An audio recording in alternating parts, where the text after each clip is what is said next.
Hey everyone, and welcome back. Today we're diving deep into the world of customer experience. I'm super curious about this. We've got a whole stack of case studies here, everything from those big tech companies to some brands I never would have thought of, all about how they keep their customers, really engaged. Yeah, and it's incredible to see how these companies are using technology to create these experiences. Yeah. It's not just about selling us something anymore. It's about making us feel like, I don't know, seen, heard, like they really get us. Right, it's that whole personalization thing, right? Like they know exactly what you want before you do. But okay, before we get too far ahead of ourselves, let's start with the big players, the ones everyone knows: Google, Apple, Facebook, Amazon, Netflix. We use their products every day, but Yeah. like, what's the secret sauce? What are they doing that's so different? Well, they've all mastered this thing, this data-driven models. Data driven. Okay, break that down for me. Basically, they provide these awesome services, a lot of times for free, right?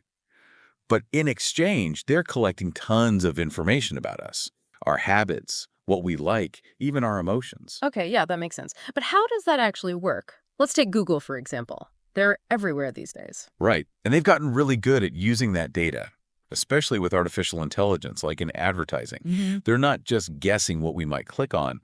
They're using what they know about us to predict it.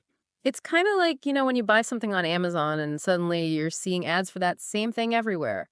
A little creepy, but also kind of cool. You know what I mean? Exactly. And Google's been on this mission, buying all these companies that specialize in AI, especially these things called neural networks.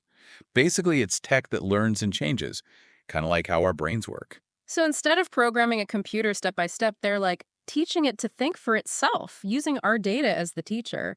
That's both amazing and a little scary, don't you think? It is a little wild when you think about it.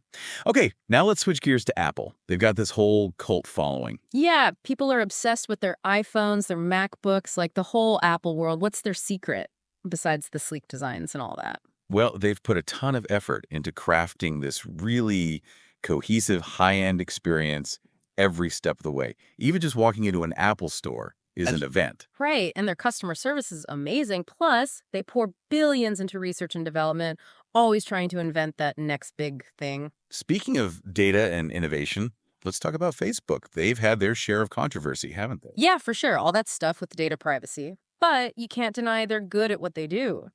They've got these AI tools with these crazy names like deep text and deep face that can analyze not just what we say, but also how we're feeling. Yeah, deep text can understand language, like if we're being sarcastic or using slang, and Deepface analyzes our facial expressions from pictures and videos. All of that gets fed into their algorithms to personalize our experience and, let's be honest, target us with ads.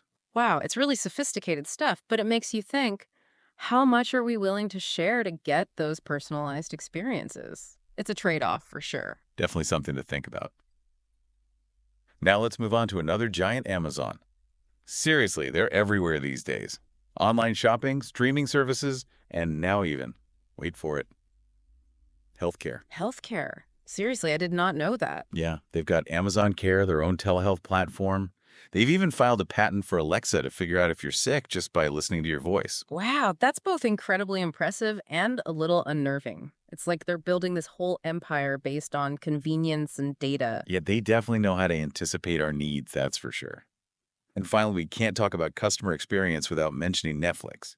They completely revolutionized how we watch TV and movies. Totally. Remember when you had to wait a whole week for a new episode of your favorite show? Netflix is like, nah, watch the whole season right now.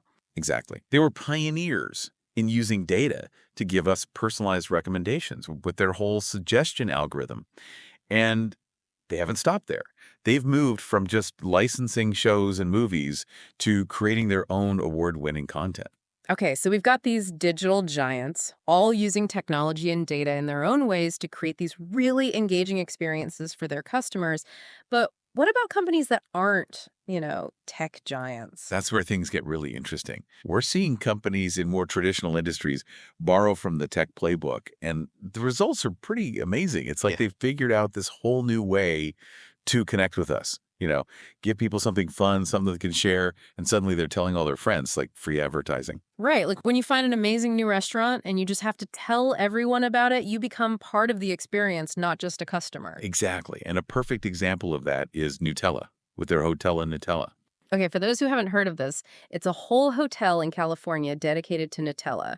You can swim in a Nutella-shaped pool, sleep in Nutella-themed rooms, even take cooking classes with Nutella chefs. It's like next level Nutella immersion. It's brilliant. They took a jar of hazelnut spread and turned it into this whole sensory experience. It's perfect for Instagram. People remember it, and then they want more Nutella long after they've left. So it's not just about the product, it's about the feeling, the memory they create. Exactly. Yeah. And that brings us to another interesting example, Milka, the chocolate company, and how they're using augmented reality. Well, yeah, I've seen their AR Christmas calendar. You point your phone at it, and all these cool animations pop up. My niece is obsessed with it. It's a great example of how even these more traditional companies can use technology to create these digital experiences that add to their physical products. It's Yeah. like they gamified chocolate.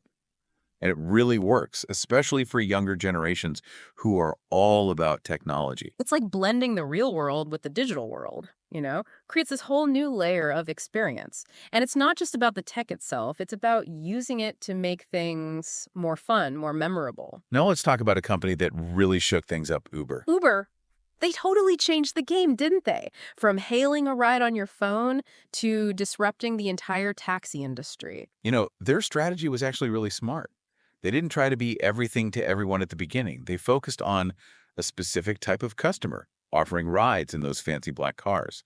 So they built up this image of being a premium service, targeting people who are willing to pay more for a better experience. And it's interesting to see how they've grown from that, expanding their services, but always keeping that focus on the customer experience. You can rate your driver, track your ride in real time. It makes you feel more in control. Speaking of creating magical experiences, we can't forget about Disneyland. The happiest place on earth. They've always been the masters of creating these immersive, unforgettable experiences. You really feel like you're stepping into a different world where every little detail is designed to make you happy. And they've started incorporating technology to make it even more personalized.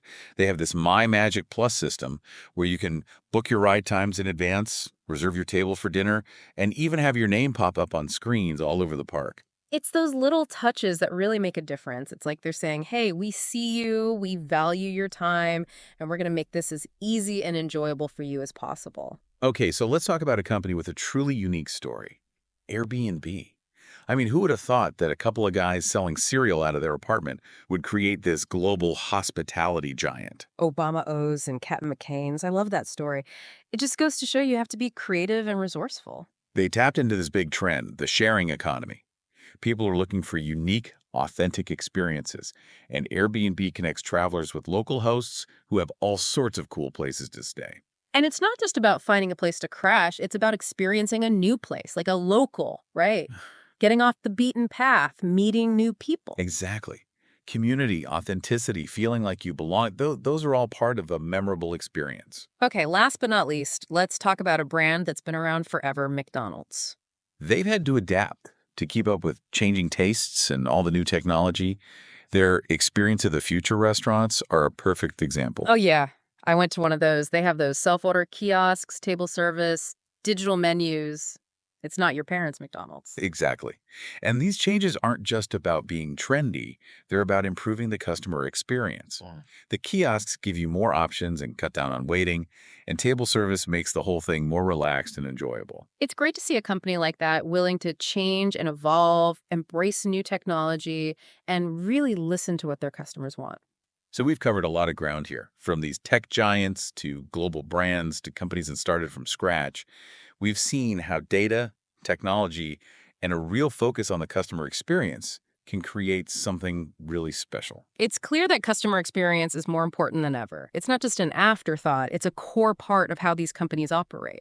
It's inspiring to see how these companies are creating these amazing experiences, but how can we, regular people apply these ideas to our own lives? Like, I'm not building a theme park anytime soon. You don't need a huge budget or anything to create memorable experiences. It's more about changing your perspective, I guess. Thinking beyond just the transaction, Yeah. how can you add those little wow moments into everyday life? Okay, so you're saying we can all be experience architects, even in our personal lives. I like that. Yeah. But give me an example. How can I take this experiential marketing thing and actually use it? Think about how you celebrate birthdays. Instead of just dinner and gifts, what if you created an experience around your friend's interests? say they're a movie buff. You could set up a mini film festival at home with their favorite movies, popcorn, the whole walk Oh, there. I love that. Or, like, if they're really into escape rooms, I could create a whole puzzle game that leads to their gift. Exactly. It's not just a present, it's an experience you're sharing. It shows you put in that extra thought and effort to make it special. So we went from experiential marketing to experiential gifting. Pretty cool. What about that personalization aspect? We talked about how companies use data to tailor those experiences, but how can we do that in our own lives, ethically and genuinely? It starts with really paying attention to the people you care about. What are they passionate about? What makes them unique? What makes them feel seen and appreciated? It's like remembering a friend's favorite coffee order or planning an outing that you know they'll absolutely love because it aligns with their interests. It shows you're really paying attention. That's it. It's those small gestures, those little acts of remembering what matters to them that make all the difference. Okay, that makes sense. Now, you mentioned adapting to local culture before, but that seems like, I don't know, more of a business thing. How does that translate to our personal interactions? Think of it like being mindful of the culture of your relationships. Every relationship has its own unique dynamic, its own way of communicating. So, like, I wouldn't talk to my best friend from childhood the same way I would with a new coworker. Exactly. It's about reading the room, adjusting how you communicate, and respecting boundaries. Just being aware of the other person's preferences and what they're comfortable with. It's amazing how these customer experience principles can apply to something as personal as building relationships. It's about empathy and being present. And remember, just like those companies have to adapt to a changing market, we need to be flexible in our relationships too. Let them evolve and grow with us. This has been such an eye-opening deep dive. We've uncovered so much from those big tech companies and global brands, and we even found ways to apply those same ideas to our own lives and relationships. Absolutely. And as we navigate this crazy world, let's remember that at the end of the day, whether it's a company or just a regular person, a truly exceptional experience always comes down to genuine care and connection. Well said. That wraps up this deep dive into the world of customer experience. Until next time, keep exploring, keep connecting, and keep diving deep.